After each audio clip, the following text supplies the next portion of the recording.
All right, it's 9 o'clock.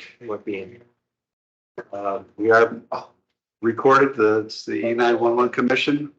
We're still doing a head count on see if we have a quorum. It's always hard this close to July 4th. Bonnie, are we one short still? Yes, John, we're actually too short right now, as far as I know. Too short? Yes. But So we were supposed to have a quorum. So now we're one short. I'm sorry, one short. okay. So we're going to just hang loose a minute or two. And if not, since everyone did come, we can kind of have an informal chat, but we can't take any votes.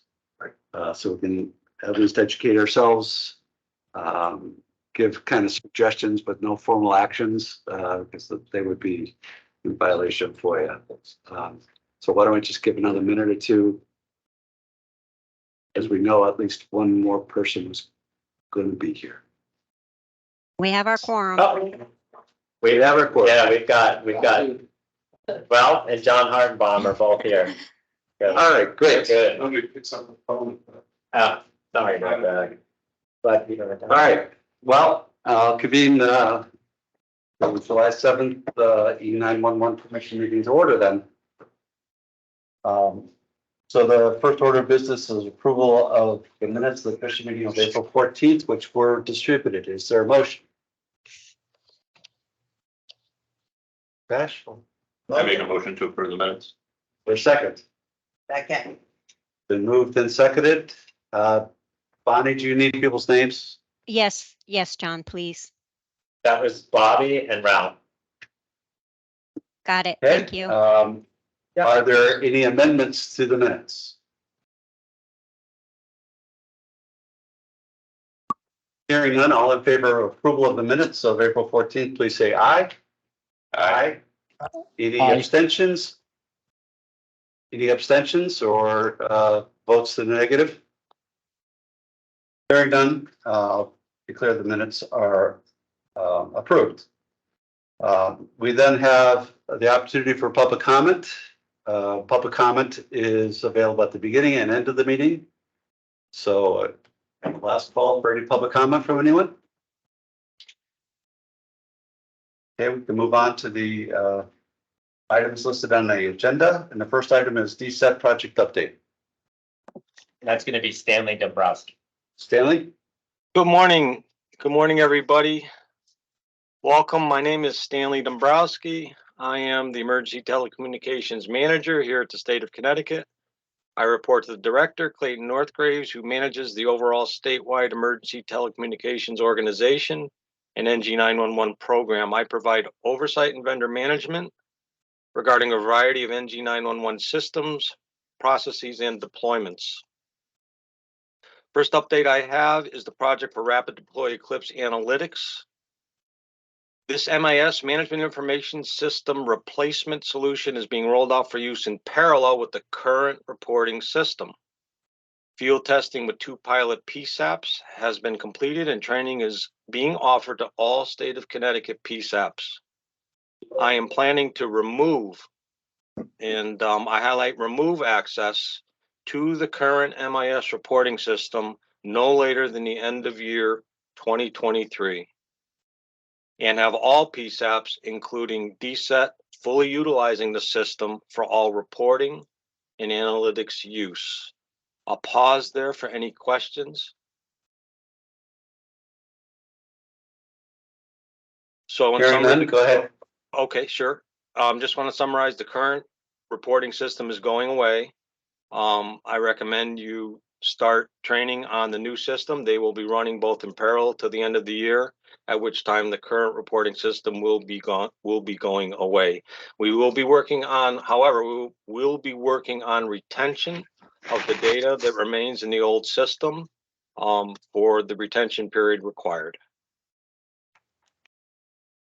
Okay. Next one is an update on the Rapid SOS. This is a prepared statement by AT&T given to us for this meeting. Rapid SOS is an independent provider of location information whose data AT&T is working to integrate into the state of Connecticut next generation 911 system. During their initial production trial of this integration, they learned that the Rapid SOS interface requirements are incompatible with the system configuration currently deployed at the state.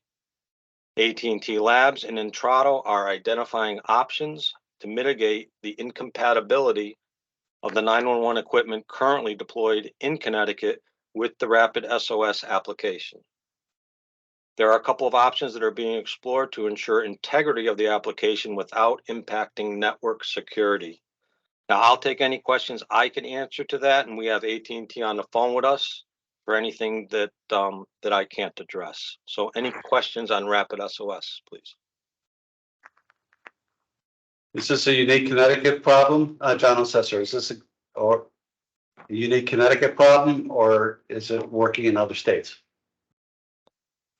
I'll answer half of that. It's unique to our installation here in Connecticut, and I'll defer to AT&T about their comments about other states. Yeah, this is Scott Smith with AT&T. I'm the program manager for Connecticut in representing AT&T. We do have this working in other states, but with somewhat different configurations of the system. So it's and like Stan said, we've got a couple options we're exploring, and should have those options available for DSET's evaluation here within the next few days.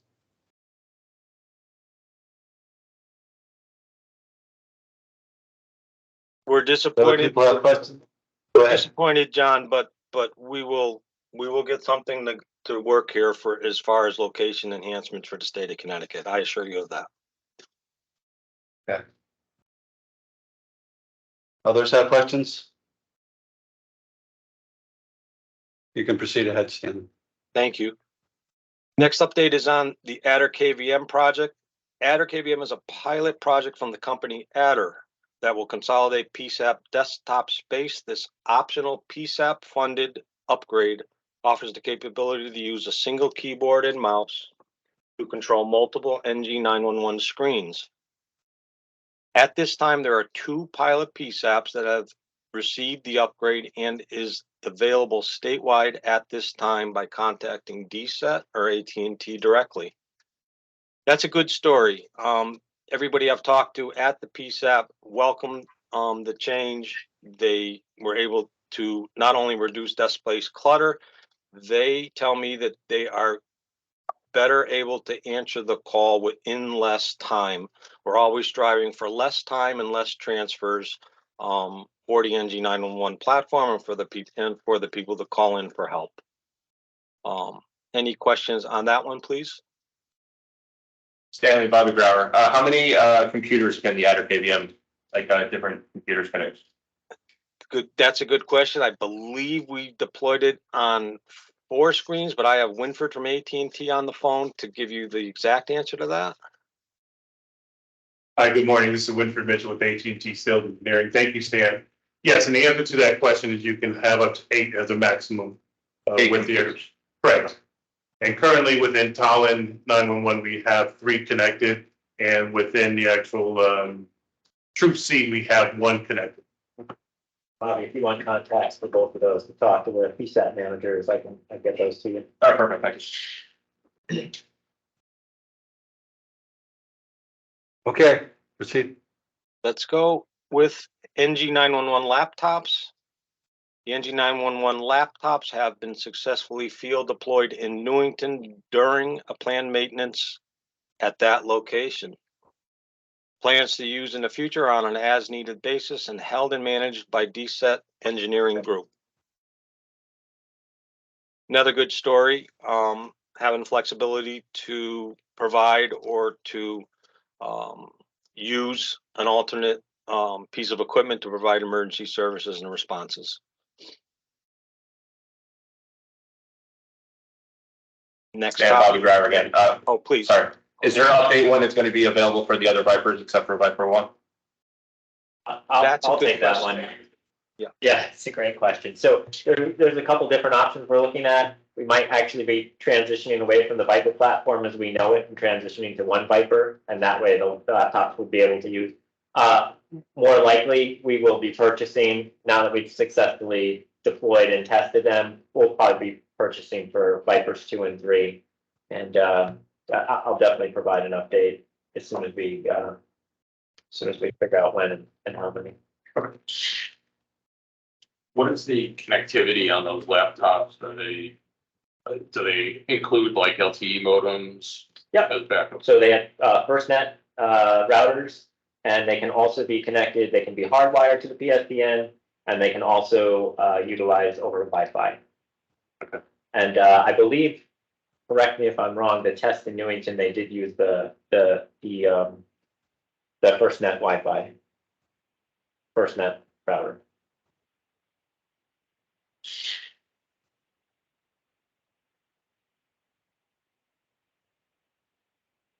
Okay, go ahead. thank you. Interstate 911 interoperability. Currently, we have not been informed of or identified an out-of-state vendor that is ready to test with the AT&T ESINet platform that we use here at the state of Connecticut. We continue to request updates from AT&T and work on identifying border states capable of and ready to test. The goal of adding this is to reduce border state transfers for calls into 911. This has been on the agenda for some time. We hope to make some inroads to this. We keep working at it. Unfortunately, it's probably about where it's been the whole time. We will continue to try to move this one forward. Last topic for me is the AT&T ESINet. The state of Connecticut has been told that AT&T Wireless is the first carrier to directly connect using IP and SIP session initiation protocol rather than multiple point-to-point legacy SS7 circuits.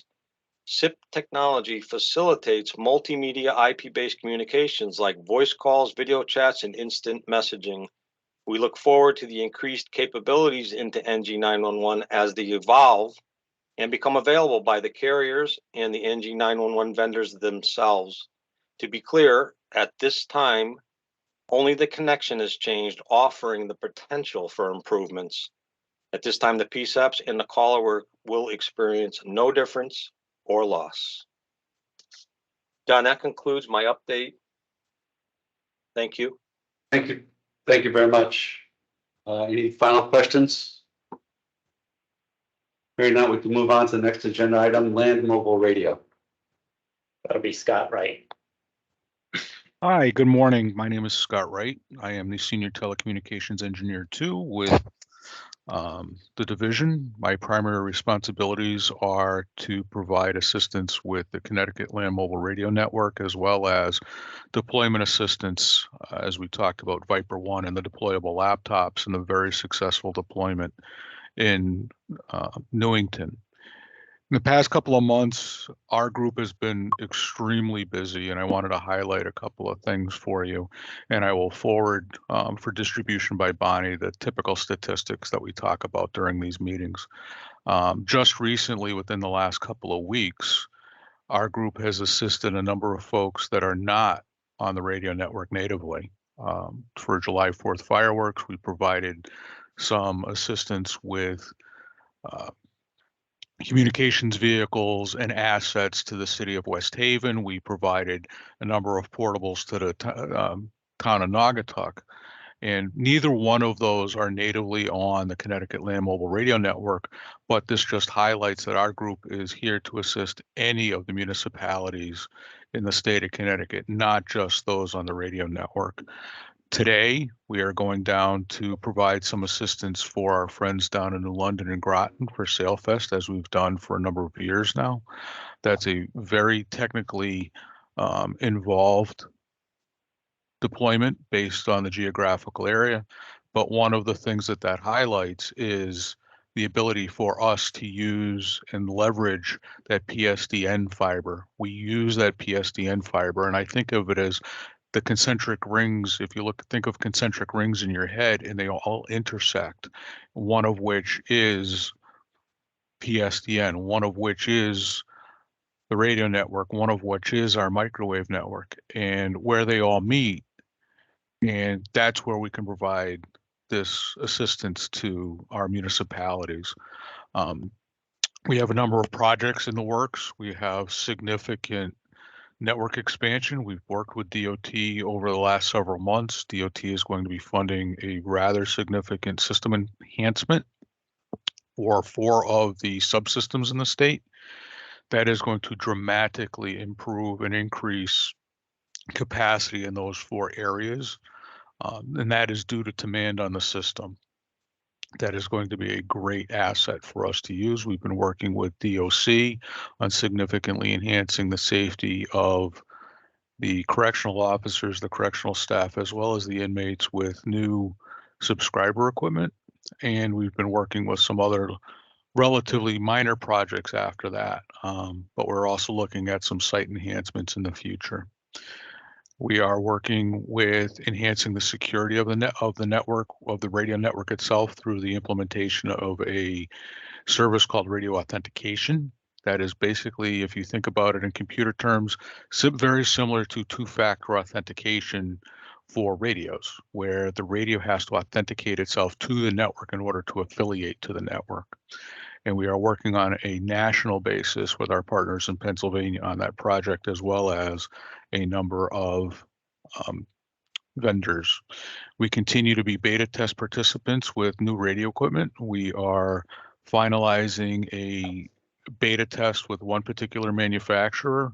For those that have school systems may be interested in one particular piece of equipment that does, in addition, the Cleamer network is a P25 network. That is just the mode and the protocol that we use.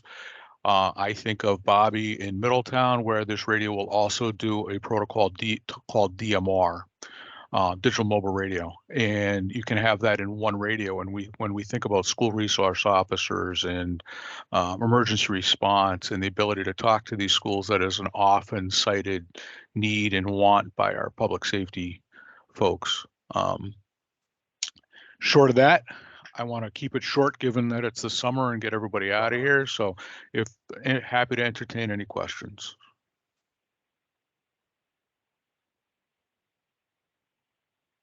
Just want to add one thing on to Scott. Scott, thanks so much for your detailed report as always. But I just want to make sure everybody's aware that the engineering team is not just RF engineers, they're also NG engineers too. And every single one of them in their vehicles is a mobile PSAP.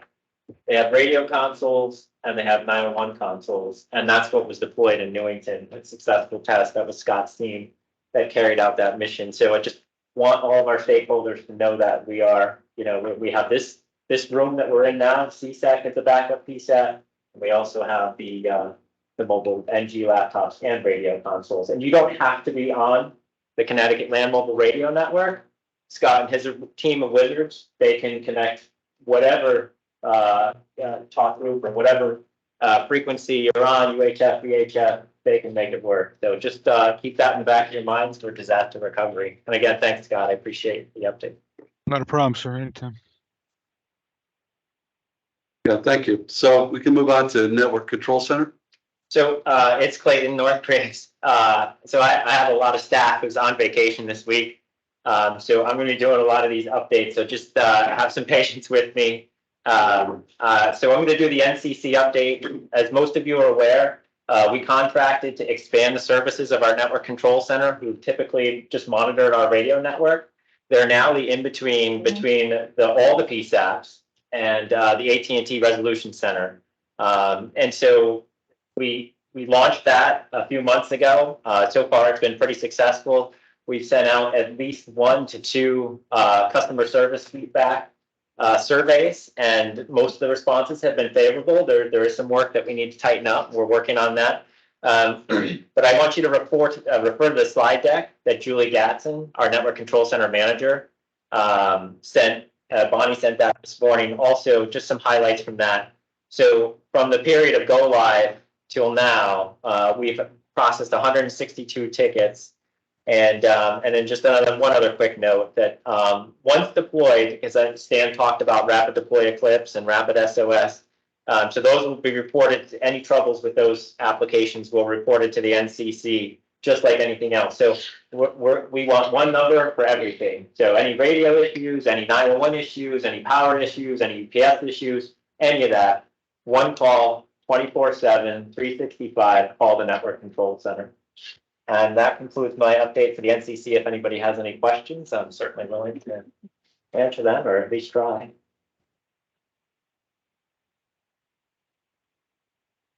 Thank you, Clayton. We can move on to legislation. All right. Fortunately, they're not in session. Yes, they're not. We're safe. So it's Clayton again. I'm going to take the legislation because again, we have some staff vacations. Yeah, so they're not in session anymore, but we do have two public acts that we're following that might have some direct and indirect impact on our stakeholders in the PSAP world.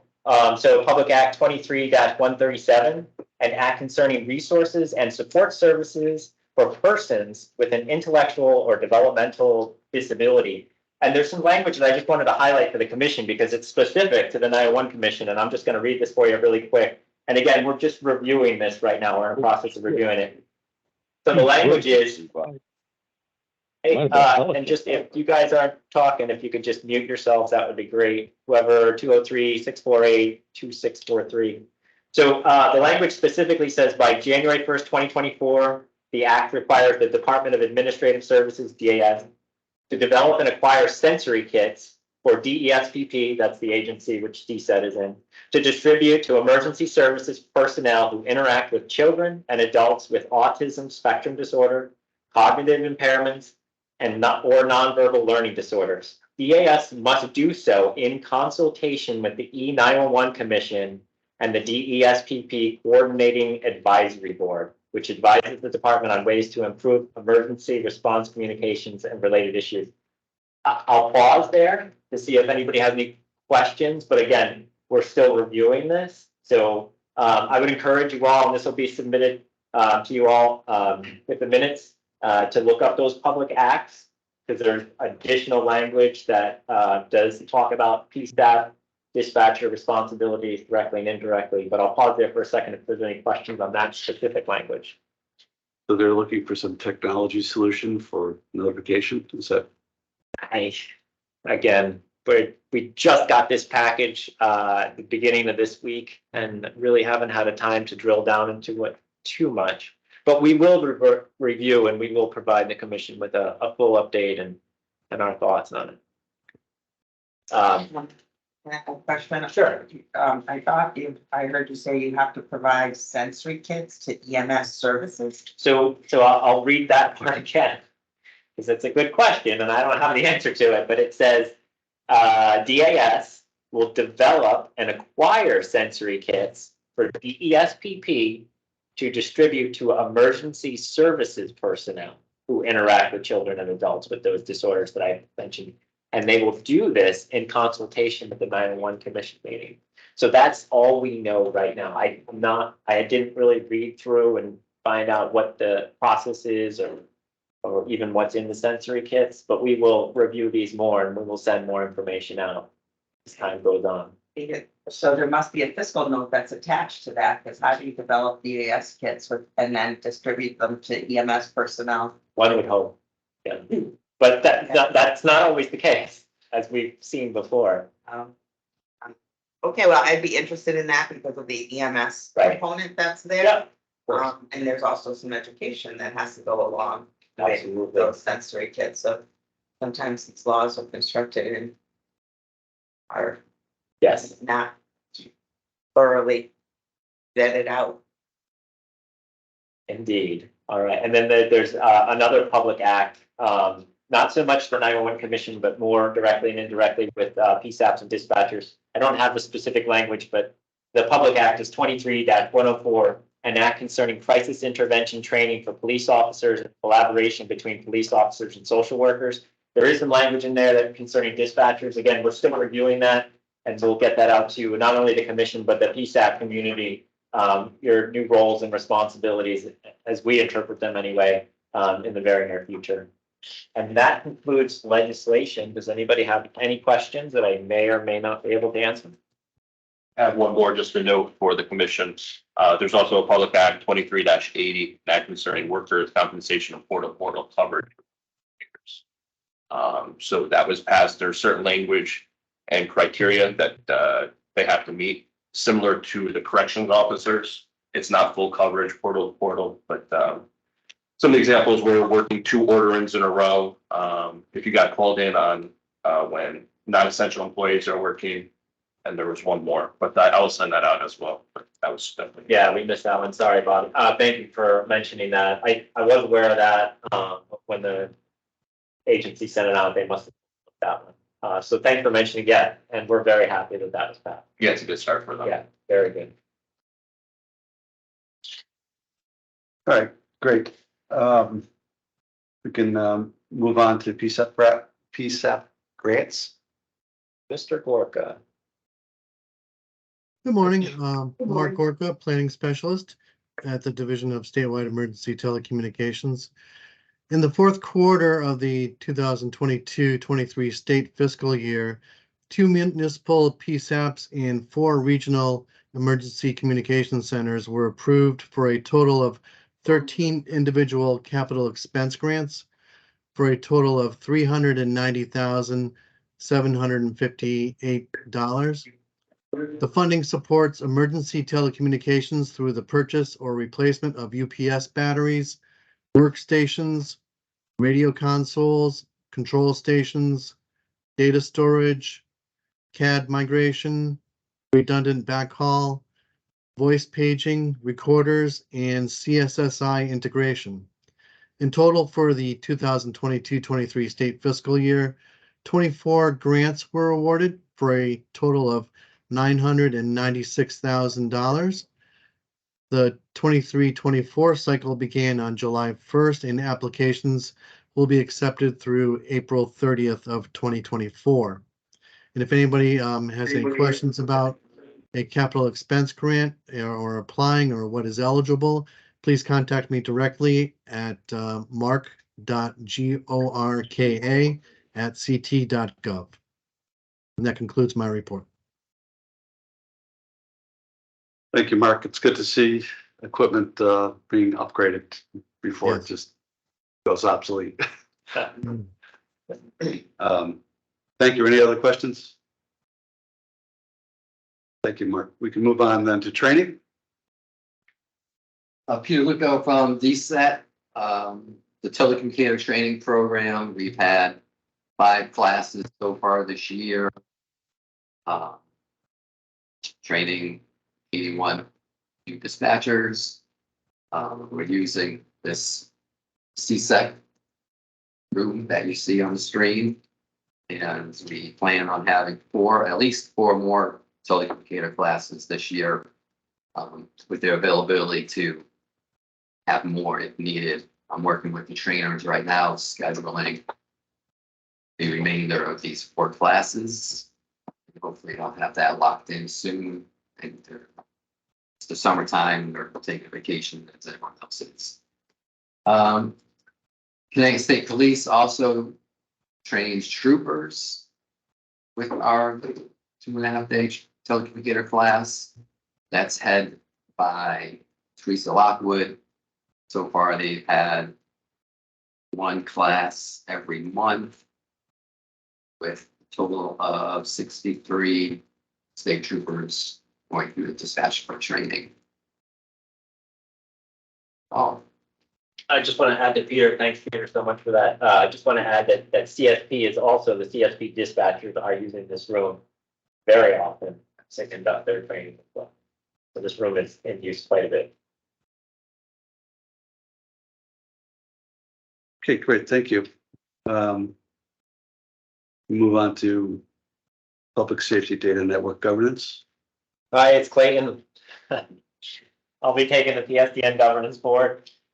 So we approved 6 applications. I'm not going to go into details on the applications. If anybody has any questions, I can certainly provide you details after the meeting. But so that they were applications for Wilton, Newington, Orange, Department of Transportation, Norwalk, and Tolland County Mutual Aid We had a big month for approval for applications. All were approved. And just a summary update for where we are to date with the PSDN request. We've had 199 submitted to the PSDN Governance Board, and they're either in the pre-approval stage or have been approved and are operating on the PSDN. 189 of those requests have been raised, reviewed, and or voted on by the board. All 189 requests have been approved to operate on the PSDN. To date, there have been 176 requests operating on the PSDN. There are 13 additional requests awaiting implementation or in the process of being implemented, and the remaining requests are in various stages of the connection process. Any questions on the PSDN governance?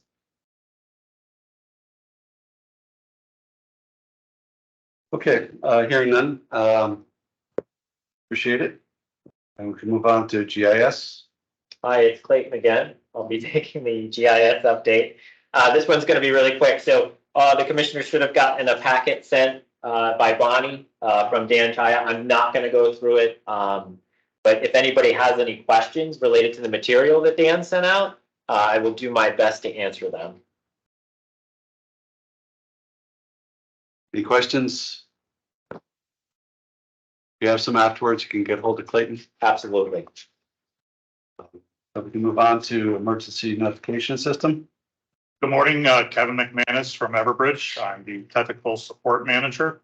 I'm dedicated to the Department of Public Safety, anything that has to do with the CT alert notification system. State agencies using Everbridge, PSAPs, or municipalities. I'm the full-time dedicated support for that.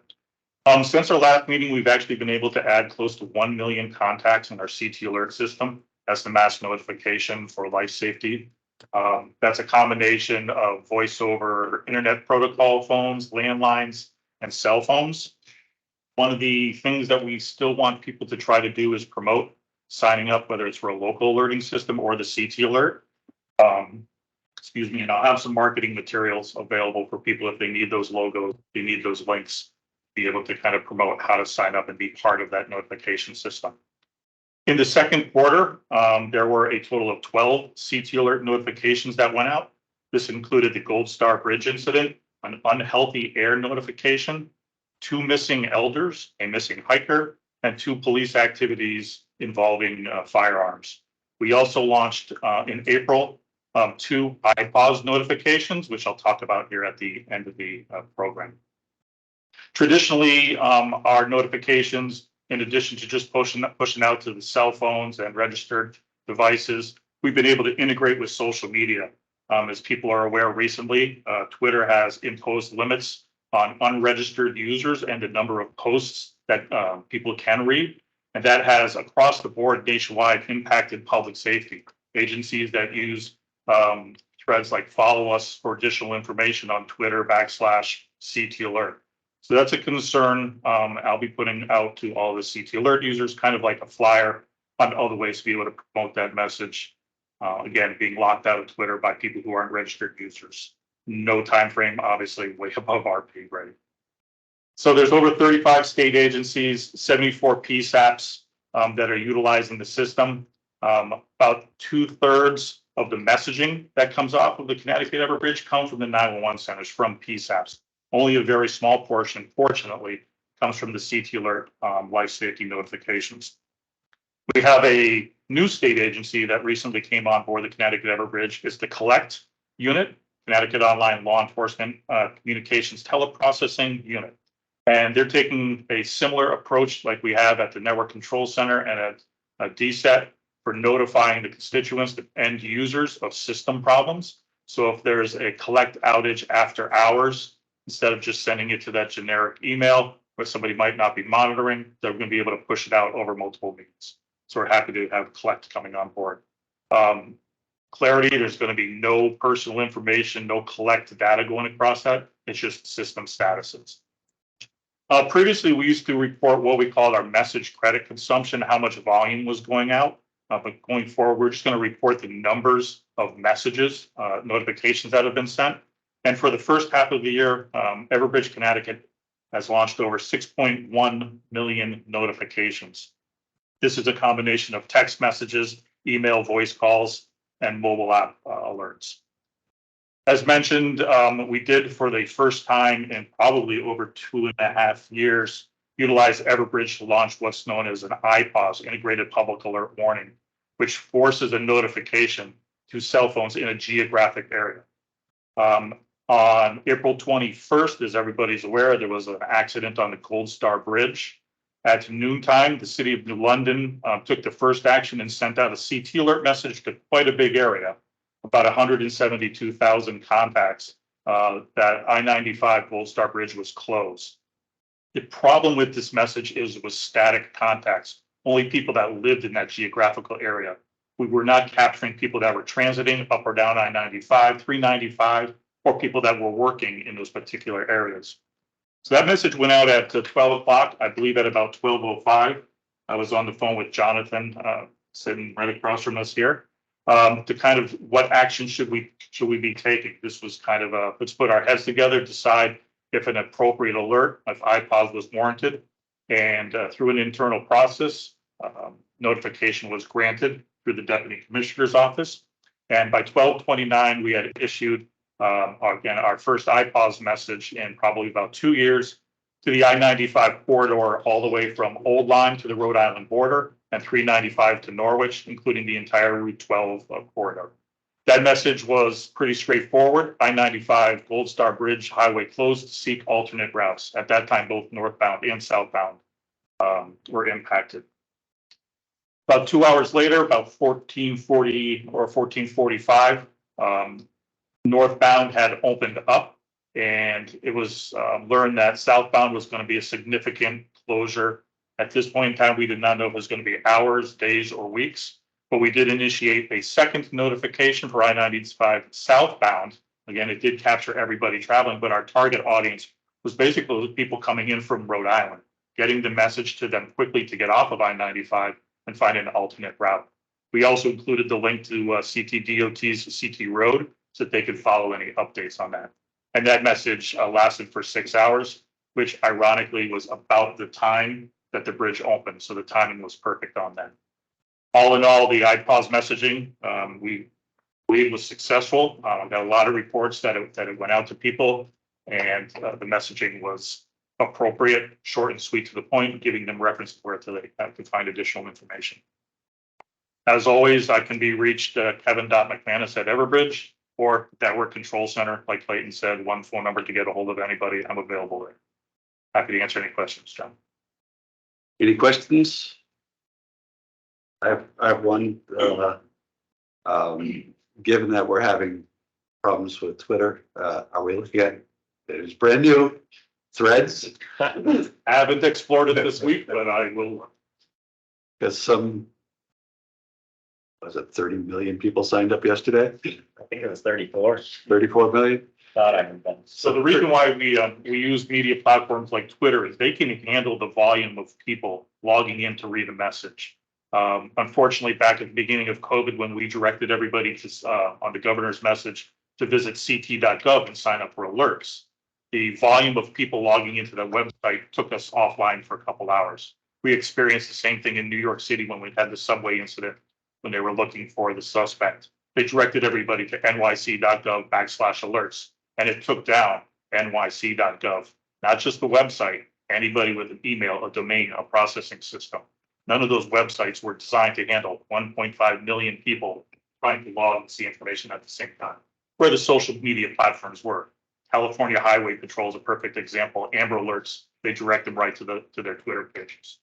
So that's why we're going to try to look at other options, places that can host that amount of volume, at least, so if you have hundreds of thousands of people trying to log in at the same time, they can read a message. We know our systems, ctalert.gov won't handle that volume, and we've confirmed that. So, okay.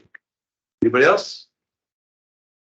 We can move on then to PSDN Refresh. Chuck Fuller. Chuck? Good morning, everybody. Just an update. It's Chuck Fuller. Just an update on the PSDN Refresh. As everyone knows, the Cisco platform is in the midst of being refreshed. It's taken a while to get to this point. Of course, we won't hash over the fact that we had to go through COVID and supply chain issues, but it looks like we're on track. The Department of Public Safety and Emergency Services and Public Safety, along with the Bureau of Information Technology Services and our partner Juniper, will look to start the deployment of the Juniper product on August, or between August and September of this year. The rollout will be initially our ring 7 of 7 rings. That should, take place again. Like I said, the equipment is all set. We're basically working on the network management and equipment provisioning right now, site documentation, and deployment schedules. So it looks like we're on track for that deployment. Once deployed, the network will be in a test phase. We won't actually go into production with this equipment for some time. We'll be doing a lot of break and fix of the network and some modification, but it looks like we're on track for that deployment. Any questions?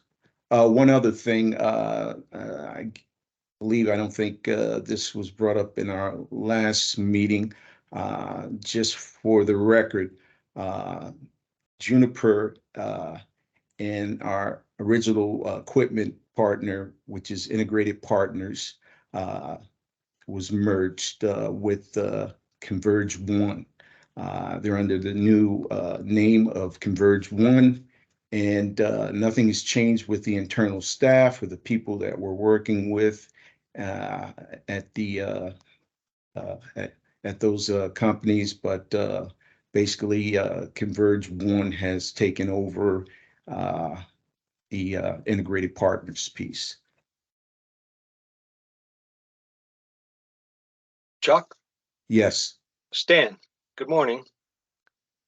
Chuck, can you mention a little bit on the strategy of deployment along the lines of both networks remaining in service in parallel throughout, ensuring the integrity of the communications, the current communications and the future communications? I think it's important just to highlight how they'll both remain in service and that the integrity of the system will remain intact.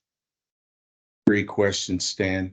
Well, as you know, we deployed new fibers, and I think it's been mentioned on several calls that the new fiber is called a greenfield fiber. Those fibers will be used to deploy the new Juniper product.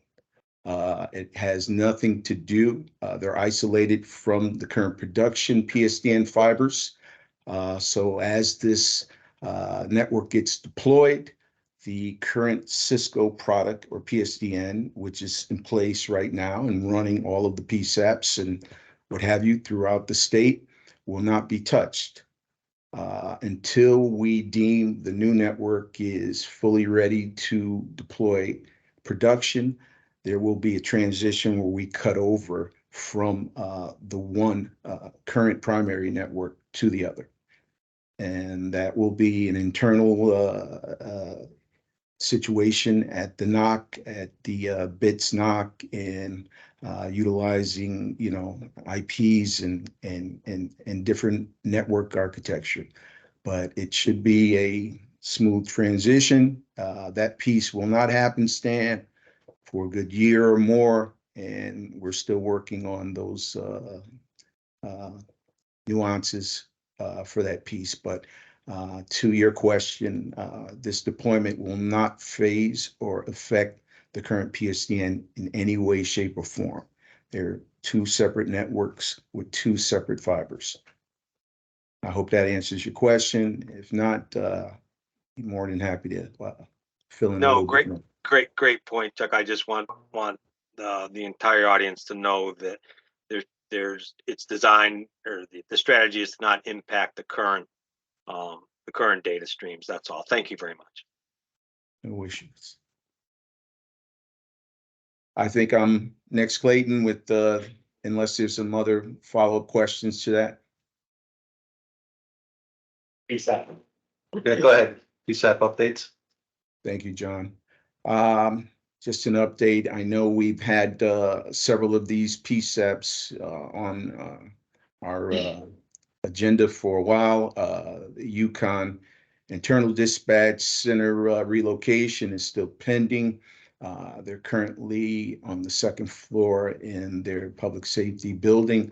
There's been some modifications done, a big forklift to their electrical and generator situation there, but we are waiting on the customer Yukon to let us know what the next steps are. Westport PD consolidation to Fairfield Regional County Dispatch was completed successfully. All pieces for the dispatch center, 911 radio and everything has been relocated to the new Fairfield location, and we've removed all equipment out of the Westport PD. Groton Boat, which is a phase 2 piece of the network on the CPT platform of the network, that was relocated to 23 Kings Highway in Groton. That was successful. The CTS folks, Scott and them, did a great job helping them with their radio efforts, and that is also something that will be closed out. We have up and coming relocations of physical relocations of PSAPs, public safety buildings such as North Branford PD. They're looking to build a new facilities at 305 Forster Road, and that move is planned for 2024. New Canaan PD is also upgrading their current facilities. There will be a temporary move to 39 Locust Street, and that will happen sometime this fall. They tell me that once we move them into that facilities, they should be there somewhere between 1.5 to 2 years before moving back to their permanent location. Also, we have Wallingford PD, who is also building a new public safety facilities at 100 Barnes Road, and that will also happen in 2024. That is pretty much my update, John, unless anyone has any questions. Thank you. Are there any questions? Thank you for your thoroughness. So we can move on then to Division of Emergency Management and Homeland Security. Morning, John Barton from Demis. The biggest elephant in the room to come out of Demis is the MCBs. We're decommissioning, well, call it decommissioning. 3 of them are going to be recalled. The other 3 are going to be cut down in their capabilities and provided to the IMAT teams as more of a command and communications vehicle. So they would still be available for deployment use, but through the IMAT teams, not as a standalone unit. The other 3, one will go to USAR as command and comms, one will go to the Fire Academy to support their mission, and the other one will go to CTS, which will help. I think it's a mobile tower site and also to be a backup PSAP support. So that will be available at a certain point. We're looking to get those hopefully completed and the transitions well before the end of this year, this calendar year. The CRDs, one was deployed for the presidential visit. Forgot where it was. We're deploying one to Brooklyn Fair for their support and potentially the Woodstock Fair, provided they can provide a fiber backhaul for it. Otherwise, it's going to eat up our satellite time. They're available for other events. So if anybody has a large event going on and would like enhanced FirstNet coverage, please feel free to reach out. The stocks boxes, this year I'll work with DSET and CTS on what our next generation is for stocks boxes, and then figure out how to, well, we can pay for it, hope, but get them set up and transitioned out. NAWAS, we're working with FEMA and AT&T on the state circuit. So the federal circuit works. We know that because it gets tested on the message center. We have an EOC, but we're having issues with our state circuit. We also come to learn that we don't test our state circuit. So starting on Labor Day, 9/4, and every first Monday of the month, we are going to be testing the state circuit of the NAWAS system. If you are having issues with your NAWAS, if you do have a NAWAS phone, please reach out and we'll work with you and AT&T to have that fixed. The EAS system, continuously getting reports of hums or interference with the telco lines. So we're working with Frontier, but we're working with Frontier. So if you still have hums on your EAS line, you should get it clearly through microwave or other sources, but we're working on those. Speaking of iPause, with Kevin's report, you'll be hearing briefed on the Gold Star Bridge, but we're working on the SOPs to streamline our processes for initiating iPause messages, some of which could be standing orders. Like I just received an email for SailFest going on this weekend. And we're also working with Millstone on losing the sirens. And then instead of initiating sirens and sending out an EAS, we'll initiate an iPause message, which will hit EAS, and it'll hit the wireless emergency alerts. So pending any questions, that's all I have. One of the CRDs going out for the sale fest. It is not. It's not requested. The MCB is. It should be used putting a cow out of this. Okay. Right. So there are major events which I've already worked with AT&T and FirstNet to put. So I think the Durham Fair is one, SailFest is one, there's a couple others, but yeah, planning for the AT&T deployables needs to be done a year in advance. Okay. So that's where.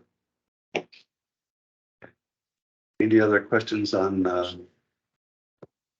Department of Emergency Management and Homeland Security updates? We can move on to FirstNet. That was the, FirstNet too. yeah. Do we look at FirstNet in terms of their contractual obligations for coverage? We've really done that? Yeah, I can take that one because John was just kind of transitioning back to Dennis as we did that. So yeah, in conjunction with Dennis and DSET, and John Gustafson was still here. He was a big part of that. FirstNet has billed their contractual obligation to us as a result of our opt-in, the state's opt-in. They built the sites that they promised and they delivered the CRDs as they promised. And so far, I mean, And met the coverage right, requirements. right. So John is not only a 911 commissioner, but he's also heavily involved with FirstNet Wireless. Because we just don't have AT&T coverage. Right? Yeah. We just So don't have. yeah, Coventry is a whole where AT&T always has been. So maybe you. So that's what happens when you put it out kind of down the bottom of the hill instead of the top of the hill. So yes, to answer the question, simply yes. And the commissioner, deputy commissioner rather, did send correspondence to AT&T. Well, if you have an event in Coventry. But we won't go to AT&T phones because there's no coverage. So we can't participate in FirstNet. All right. So I believe that the state is putting a new tower up in Andover. Maybe that AT&T should look at that. Over. Scott, are you still on the call? Are we looking at a site in Andover? We are working with TN to explore the potentiality of teaming with them. We have no definitive plans at all about going to Andover. And quite frankly, I don't think a commercial installation in Andover is going to help Coventry too much anyway. So, Well, it helped the side of town that has zero coverage. Anyways, I could take this offline. Yep, not a problem. Department of Public Health. How are you guys? Everybody, well, Kelsey, I'm from Office of Emergency Medical Services. I sent out yesterday to everybody the yearly report that is produced under statutory requirements for the state of Connecticut, which has statistics on all EMS calls that are filtered by demographics, time, and location. The report reflects what was reported by EMS providers in their patient care reports. So that's for everybody's review. If you have any questions after you review it, please feel free to reach out to our data coordinator or myself, and we'll be happy to answer those questions. There are some legislation that's also passed in regards to what we collect for information, and they're asking for additions, and we're going to be looking at that to see what the costs of adding fields of new collection points for data is. That's all I have, unless anybody has any questions. Yes, we can move on. Bylaws.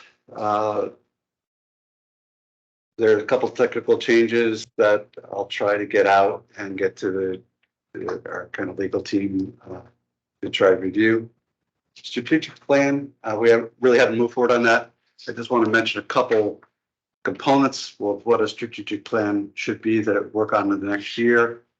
Obviously, a little history of the 911 Commission, so it's like written down. So we have kind of where we started and where we are today.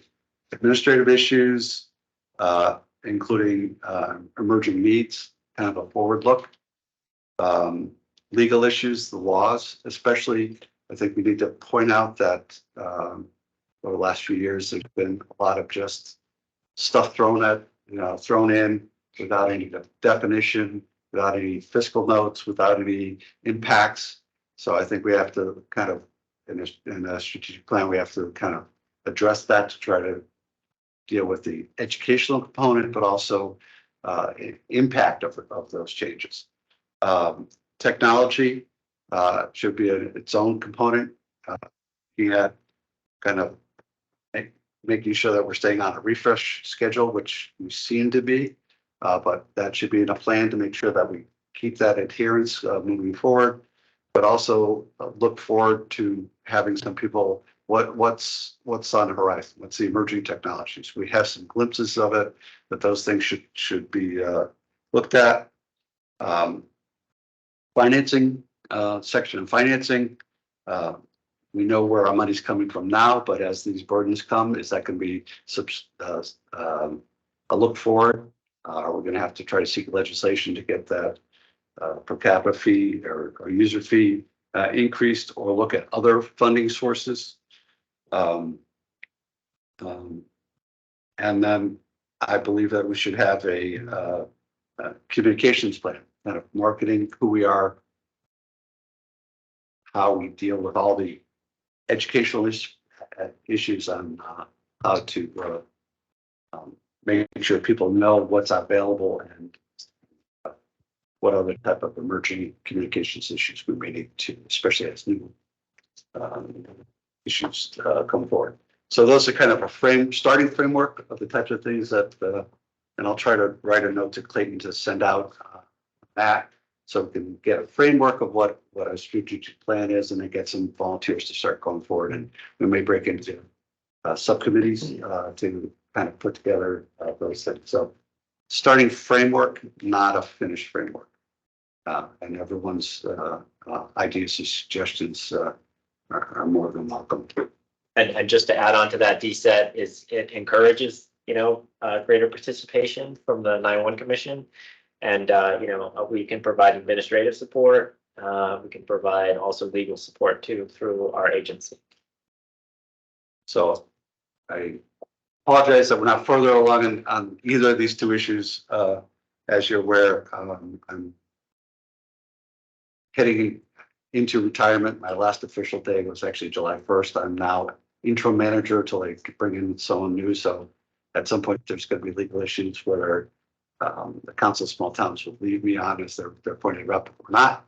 But I'd at least like to get these things going and allow great participation to get this work going. I think, and by administrative support, we can set up Teams meetings for you all. We can record the meetings, take notes, things like that for you. Just provide, as I said before, legal guidance too. So just let us know, include us, and we are here to support you all. So I think then we can move on to the last opportunity for public comment. I don't know if it's a real rule, but they say historically people say public comment 3 times, so that's twice, and the third time public comment. And I don't see that written down anywhere, but it appears to be the protocol that people call for public comment 3 times. Hearing none, is there a motion to adjourn? Ralph? Jeff Moore said second. We got it already. Thanks, Jeff. So the meeting is adjourned. Thank you very much. All right, and also we post these on our YouTube site. So if you missed the meeting, go to our YouTube site. We can send out the link if you need it. Just let me know. Also, the minutes will be published as well too. So thanks everybody. I hope you enjoy the rest of your summer. If there's an update on rapid SOS. Yeah. It's just get it out. Absolutely. Absolutely. All right, thanks everybody who joined online. Clayton, it's Bonnie.